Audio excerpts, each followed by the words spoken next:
This is for everyone who says you cannot have fast food and lose weight. My name is Amber. I lost 160.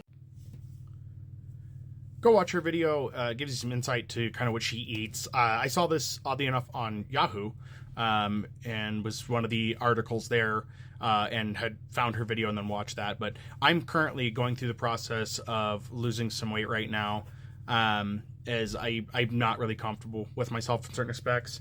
It's a more of a personal thing. I don't care really what anybody else thinks, but I would like to see some change in myself. And I'm also worried about health issues as I inch closer to 40. So I want to make sure that I'm doing what I can to try to help myself. So I'm going to give you an example, better, a little bit closer to myself, because hers is valid. I don't eat Taco Bell. I do enjoy fast food still, but a lot less than I used to. I try to have cheat days is what I have. That's what I call them. It helps me. Part of it is mental mindset if you're trying to lose weight. But I've dropped close to 14 pounds so far. For my total weight, and I did one simple change, which was reducing the amount of sugar that I intook. So every day, 7 days a week, I enjoyed coffee. I still like coffee, but I had to change what I was doing.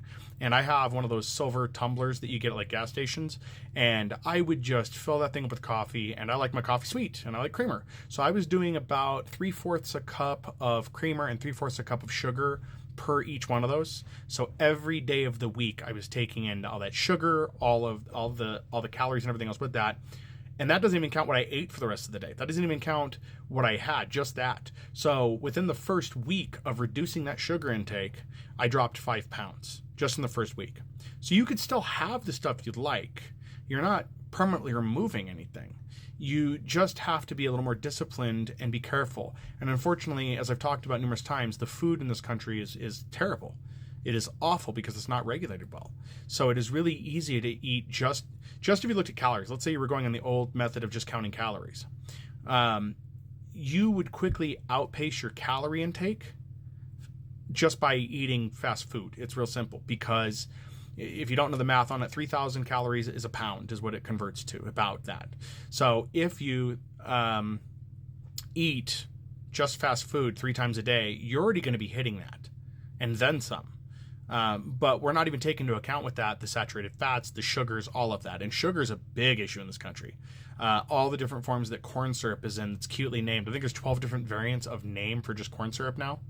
So you have to be really careful what you eat. So find something that's going to work for you, because another thing about fitness that I want to put out there is that diets don't work. And here's why. A diet can't be a temporary thing. A diet has to be a lifelong choice you've made, which means if you decide that you're going to eat solids to lose weight, great, but you've got to keep doing that if that's going to be your plan. If it's not going to be your plan, then you need to seek a nutritionist if you can. If you can't afford that, a lot of us can't, I can't, you have to start analyzing your diet and figure out what you're comfortable with eating. Also, since we all eat too much, our stomachs stretch. So we're used to eating these just huge portions of food. That's why I always find it funny when somebody from overseas eats an American meal, like an Irish person, an English person, a Scottish person. Like, the serving sizes in America were huge. They were just massive. And it's like, they are, but we don't need that much food. We really don't. So, be good to yourself. You should, I use my cheat day as like a treat to myself. Like, I did good during the week, and it's kind of a treat for it. That's what works for me, and that's what's worked for a while now. I feel I'm doing pretty good. I need to work on the exercise portion. I haven't got there yet. It's a scheduling thing. It's a time thing, which a lot of people have. So, but yeah, I just wanted to put that out there with it. You can still, like she said, you can still eat those foods. You just have to have moderation with those. You still have to be careful, but it doesn't mean you can never eat the things you like again.